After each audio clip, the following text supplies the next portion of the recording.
Do you know, Yeah. I have been told in the past a couple of times, a handful of times, that I look like Billie Piper. Really? Yeah, do you think so? I do, actually. I can see it. Can you see the Billie Piper? Yeah. Secret Diaries of a Call Girl, absolutely. Racers, are you ready? It's time for... The Brit Stop! Yeah.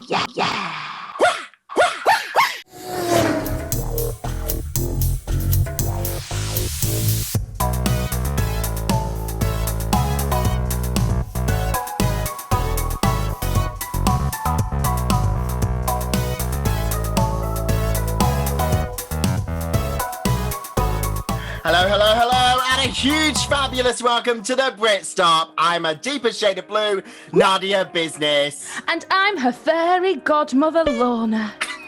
Yes, you most certainly are, bitch. And welcome to the Brit Stop episode 9, where today we are going to be talking about episode 9, the semi-final of RuPaul's Drag Race Semi-final. Nadia, how have we got here? We're at the semi-finals. We're one episode away from it finishing. What are we going to do with our lives? But what an episode. And we are here at the top 4. Ahura, the queen with 2 badges, and who was a front runner for a lot of this competition, has sashayed away. I know. I saw her up there, hun. I saw her up there. But do you know what? These last 4, they all have a right to be there. They're all amazing. And I cannot wait to dive into this really exciting semi-final. So the queens are walking back into the workroom. Ahura's just been eliminated. Tace has won her 3rd lip sync. Lip sync assassin. Oh my goodness. The only one I can really think of that's done that, Cameron Michaels. That's the one, that's the queen I was thinking of. Wow, she's a legend. So Tace, well done, hun. Bimini Bomboulash, talking of legend, on her 3rd win, 3rd repeater badge. She's up there with Lawrence, and so well deserved for that comedy challenge. The queens are walking back into the workroom, and tensions are still high. Oh my God, yeah. Between Lawrence Chaney and Ellie Diamond.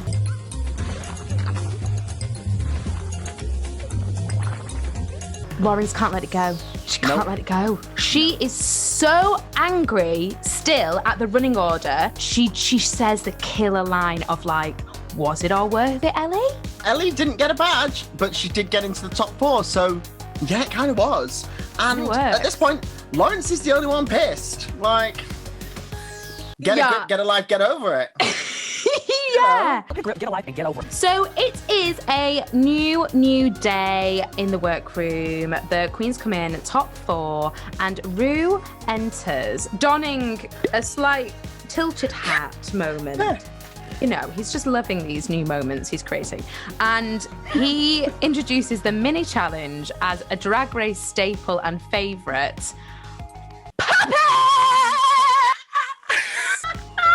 It's the Bitch Fest, it's with puppets, and the queens have 20 minutes to drag up their puppets taken from the big pink glory. Hallelujah. Ellie has Tace. Lawrence has Ellie. Oh no. Bimini has Lawrence, and Tace has Bimini. This is a comedy challenge. You have to show your comedy chops. Ru's still watching. The queens pretty much go in. Shady bit. The queen that I was most nervous about was obviously Lawrence having the Ellie Diamond puppet. Yeah. I was like, oh God, here we go. And I think Ellie was the same. She was just a bit like, oh God, this could be bad. Because they have not yet buried the hatchet. So things could get personal. And they were a little bit, but it could have been worse. It could have been. And do you know what? I think it was done in good nature. It was taken in good nature. I don't see you out there walking children in nature. Bimini wins the mini challenge with her puppet of Lawrence Chaney. I think my favourite line was when she said, I look like a prolapse. Yeah. As a reward, she gets to cast for the Maxi Challenge, which this week, Lorna, is a parody of a very well-known soap opera on the BBC. This week, we're going to be watching an episode of Beastenders. Enders. Beast! this is exciting. I'm excited for this. It is proper British culture, a soap. Anyone who has watched anything of EastEnders, even if you've seen clips, whatever, if you've watched episodes, it is outrageous. So this was exciting. There's a lot to play with here. No, it's green. There's something wrong with your eyes. So Bimini takes the parody of Cat Slater. Yeah. Scat Slater. Yeah. Lawrence takes Phyllis Bitchell. Yes, a take on the beloved character Phil Mitchell. Phil Mitchell. But also there's some inspiration from Shirley in there. Yeah, there is, for sure. Tace is Phyllis's sister Karen Bitchell, who's based, of course, on Sharon. Yeah, what an absolute star. And Ellie Diamond plays Dot Bottom. I mean, I never thought I'd hear the word Dot Bottom on BBC. I think genuinely this is the first time in for a very long time that the queens just haven't fought over the parts, and everyone wanted an individual part anyway. So Bimini, she just said, I want to do this, and the other queens just said they wanted to do different parts. So win-win. She was smart. She saw what happened last week and she was like, nah, I don't want that. Not today, Satan. Now, once they were all kind of went off to kind of start rehearsing, we finally got a bit of a berry in the hatchet between Ellie and Lawrence, which was so needed from last episode's absolute drama. Sisters fight, and they are, for all intents and purposes, sisters. You know, there's 2-year age difference. They've shared a bed. You know, and we're not talking taste in a horror. They've worked together. They've kind of grown in their drag together. And I think Lawrence did realise that she was being a little bit harsh on Ellie. Ellie did realise that Lawrence may have had a valid point. So they could see it from each other's point of view. I'm glad they buried the hatchet. Yeah, just let's move on, girls, you know? Yeah. Now, we had an absolute special star guest to come and help the queens learn a little bit more about soap acting, right? This was... Never mind your Anne Hathaway season 13. I know. We got the absolute gorgeous Natalie Cassidy appear on the screen via webcam to talk to the girls all about the different techniques and what to think about when you're acting in a soap. No youth club, nothing. Alan! And only an hour of TV early every evening. Mum! Brilliant! I mean, this was a masterclass. She's been through everything you could possibly imagine that a soap character would go through. Yeah! The best advice I think that Natalie gave the queens, which we see a lot of queens not doing in these acting challenges, is to find the light and shade and not play these I mean, these characters are outrageous, and yes, you need to overact in these challenges. Ha! Ha! I'm acting. However, it needs not to be one note. And I think that is the best advice you can give these queens going into this acting challenge. So we are into rehearsals for Beastenders. The girls are in character, and who is our director but none other than the absolutely stunning Michelle Visage herself. Let's talk about the rehearsal performances. There were some highs, there were some lows, there were some Australian accents. Poor Tace. Oh, let's start with that. I mean, I thought Tace actually did wonderfully. From what we saw, because obviously it's all edited, I thought Tace did wonderfully. She threw herself into the role. However, yeah, her Cockney accent wasn't so Cockney. Less Beastenders, more Gabers. This is a great joke because if you think about it, Neighbours is set in Australia. And no, I think Tace did really well. The accent obviously was dodgy as hell. But, you know, she's a Welsh queen. She's got a very strong Welsh accent. It's difficult. Some people have other talents.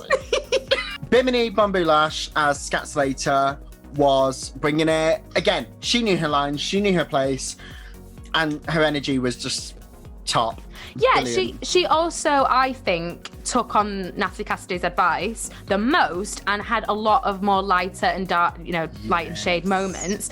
And, you know, she definitely chose when to be brashy and big. But then she did have moments where she would kind of step back and let the other queens kind of have the floor in some scenes. So I think she was really smart with that. So Lawrence did her usual and just got into her head. This is a queen who, at this point, has the same, the most badges tied with Bimini.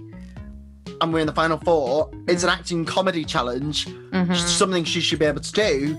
And she's kind of letting herself down. She was dropping lines left, right, and centre to the point where Michelle had to stop the scene completely and just give her a bit of a pep talk and just be like, get your shit together. Come on. The level of unprofessionalism, far too much.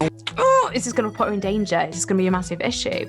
And did it or didn't it put Ellie Diamond off because she was also dropping some lines?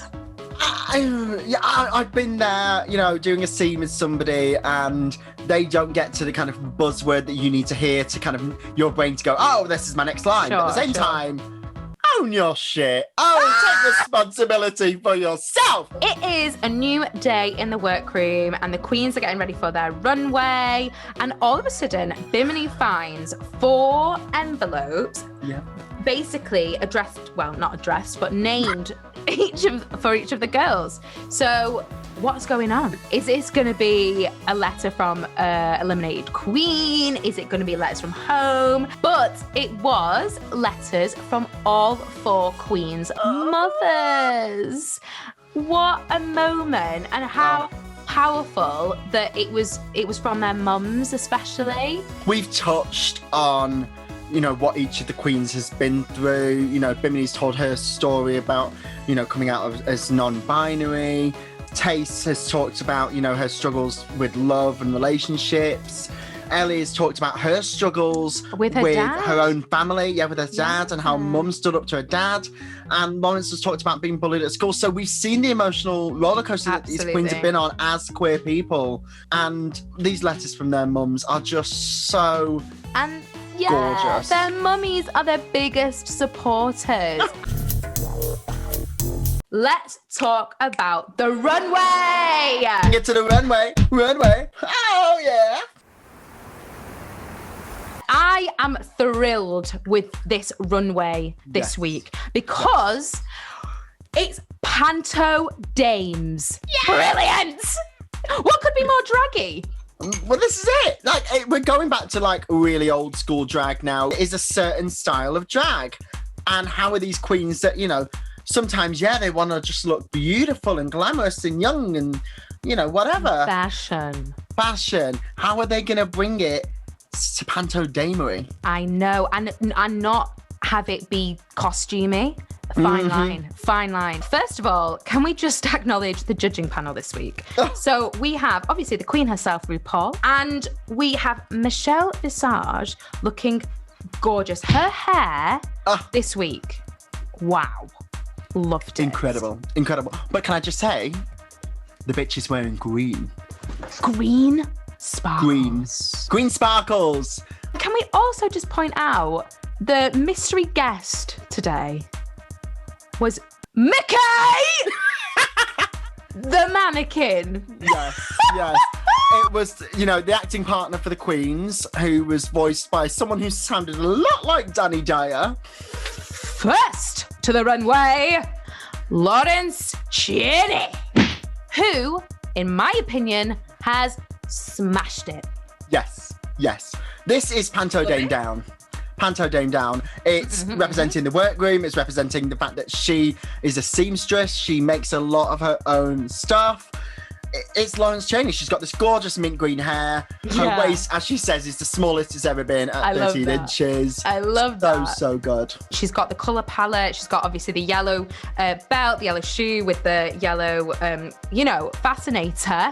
That's how you do a fun fascinator. And I thought it worked really well. And she's got the makeup. She's done Panto Dame, but she's also made it really original.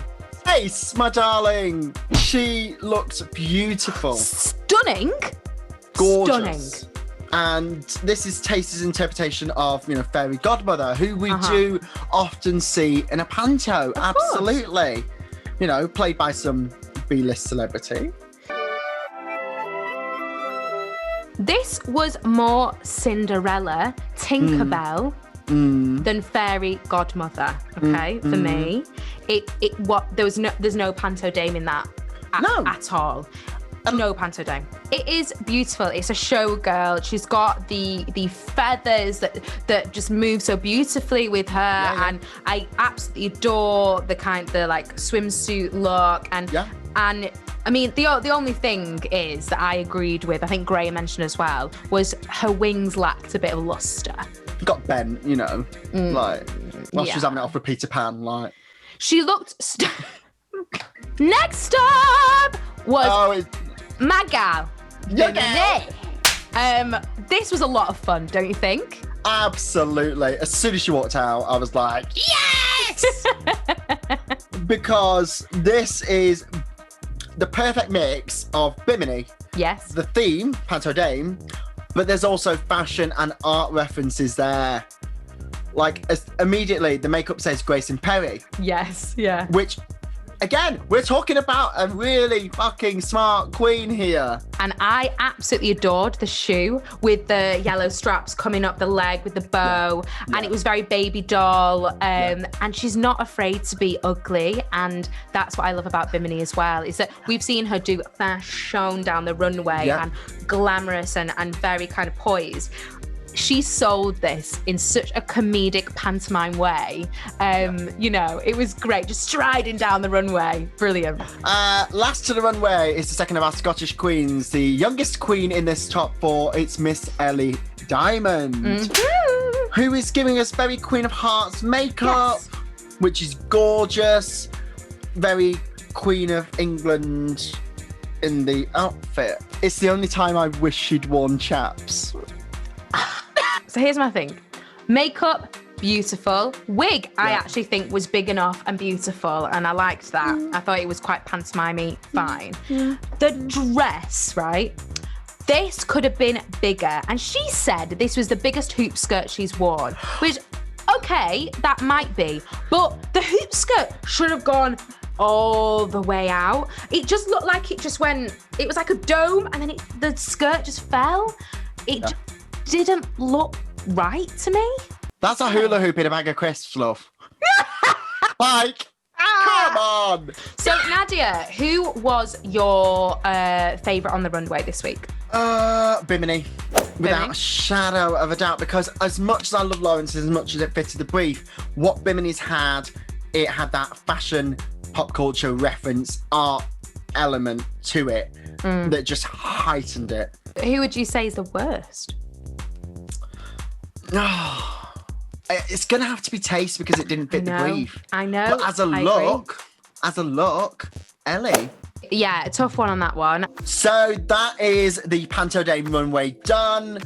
We're here for the judges' critiques, and we are here to watch the final product of Beastenders. And Lorna, what did you think? I thought it was great. I was laughing. There were some moments where I was like, what is going on here? But all in all, I think the queens did really well. And the finished product, it looked like everyone did really well. The big surprise was actually how brilliant Lawrence was. Yes, because in rehearsal, we saw her probably struggle the most. Yeah. But clearly, she managed to get it together in time for the final cut. She just gave probably one of the best performances. I'd say so. And this is such a tight decision because everyone was so good. Absolutely. The two that got the most negative critiques on performance, Taste, that she was great. And they went with this line that we've heard too often now. We thought you were going to be shit, and you weren't. Why do they keep saying that about Taste? It's bizarre. Like, yes, she is a dancing queen, and I mean, we know she's a lip sync assassin. She lip syncs. Her looks are amazing. She's a model, but they keep really putting her down and underestimating her on acting challenges. Because let's look at the past episodes. She has done either really well or she's done safe in all of the sort of acting or presenting challenges. So why is it a surprise that she was good in this? Yeah, I don't get it. So back in Untucked, Tace is like pretty devastated and angry because she feels like she's being overlooked and she felt like she did a really good performance. But she can't really recognise that her outfit was a bit off the mark. Delusion. But she's preparing herself for her 4th lip sync. 4th. You know, this is the point where you're thinking, I'm probably going to go home. Lo and behold, poor Tace is told that she has to lip sync. So we've got Bimini, who wins another challenge. Bimini is going into that grand final with 4 wins under her belt. Lawrence is just behind her, safe and with 3 wins, which of course does leave Tace and Ellie Diamond in the bottom 2. And finally, we have an incredible lip sync song. I'm getting emotional. I'm that happy. Steps lasting on my mind. What a tune! The gods, the drag gods have heard our cry. They've finally given us a step song. Yeah. I was thrilled, Nadia. This was going to be a tight lip sync because we've seen Tace smash every lip sync she's done. We know that Ellie's a dancer. And yet we haven't seen a lip sync yet. Nope. So we don't know what to expect. This is going to be one to watch. And boy, was it. It was fantastic, wasn't it, Nadia? I'm fully thinking Rue's going to say, Ellie Diamond, you're safe. Tace, sorry, but this is the 4th time. 1 time too many. Off your pop. I know. Does she do that, Lorna? Nope. She announces that Tace, Shantae, you stay, which I was like screaming because, I mean, I love both queens, but I could not believe this lip sync assassin. And I thought, this is incredible. So Tace is thrilled, goes to the back of the stage. Then we go to Ellie. Rue goes to Ellie. Ellie Diamond, Shantae, you stay. Double save. We were asking for this last week with Taste and Horror. We were. I think the whole country was. Just before the final, we have our double save, which of course means, Lorna, in the final, we have a top 4 still. We have 4 queens competing for that crown and scepter. I was about to say $100,000, but I can't. No. Oops. And I'm so excited for the final next week. It's next week. Which we see from the preview is going to be a traditional Drag Race top 4 final with an all singing, all dancing, all lip syncing musical number. Can't wait. This is going to be good. Nadia, any predictions? Are you gonna say who you think is gonna win RuPaul's Drag Race UK? Absolutely not, because you know I hate to be wrong. The final is this Thursday, people. This Thursday. So you do not want to miss this, ladies and gentlemen, boys and girls, and everyone in between.